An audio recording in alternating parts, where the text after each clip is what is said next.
রাজশাহী উন্নয়ন কর্তৃপক্ষ ব্যবহার অযোগ্য মালামাল বিক্রির নিলামকে কেন্দ্র করে লঙ্কাকাণ্ড ঘটেছে রাজশাহীতে। পুলিশের উপস্থিতিতে টেন্ডার বাক্স ছিনতাইয়ের ঘটনা ঘটেছে। অভিযোগ উঠেছে এ সময় দায়িত্বরত পুলিশ সদস্যরা নীরব ভূমিকা পালন করছেন।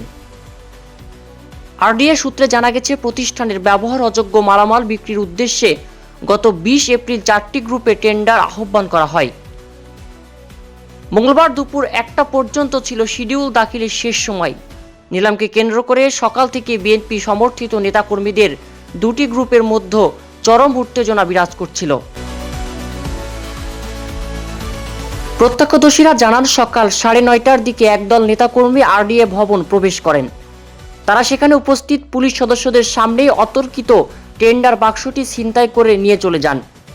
ঘটনার বেশ কিছুক্ষণ পর পুলিশ অভিযান চালিয়ে ছিনতাই হওয়া টেন্ডার বাক্সটি উদ্ধার করে আরডিএ কার্যালয়ে ফিরিয়ে আনে।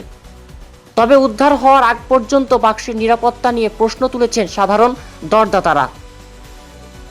আরডিএর সহকারী প্রকৌশলী শেখ কামরুজ্জামান জানান, রাসায়নিক কর্তৃপক্ষের এই কিছু মালামাল নিলামের মাধ্যমে বিক্রির জন্য টেন্ডার আহ্বান করা হয়েছিল। তো আজকে টেন্ডারের ড্রপিংয়ের লাস্ট দিন ছিল, 1টা পর্যন্ত আছে এখনও।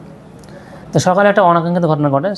আনুমানিক 9:30টার সময় কিছু ওই আসে আর কি, বেশ অনেক দুষ্কৃতকারী আসে। এসে ওই পুলিশের কাস্টডিতে ছিল টেন্ডার বাক্সটা। এটা ওই তারা মানে কিছু সময়ের জন্য নিয়ে যায়, নিয়ে আবার পরবর্তী আবার টেন্ডার বাক্স দিয়ে যায়। পুলিশের কাস্টডিতে পুলিশের প্রভাব ছিল আর কি। পুলিশের কাছ থেকে ওনারা নিয়ে গেছে, হ্যাঁ, ছিনতাইকে নিয়ে গিয়ে আবার দিয়ে গেছে। বেশি সময় রাখে না, ওনারা বলছে হয়তো 1 মিনিট নিয়ে রেখে আবার দিয়ে গেছে এরকম। পুলিশের পক্ষ থেকে ওনারা সার্চ করতেছে, ওনারা তথ্য নিয়ে সার্চ করতেছে। এবং এটা হচ্ছে যে আপনার ওই পুলিশ প্রশাসনের অধীন কর্তৃপক্ষরা আসছিলেন, হ্যাঁ, ওনারা হয়তো তাদের মতো আইনি ব্যবস্থা গ্রহণ করবেন।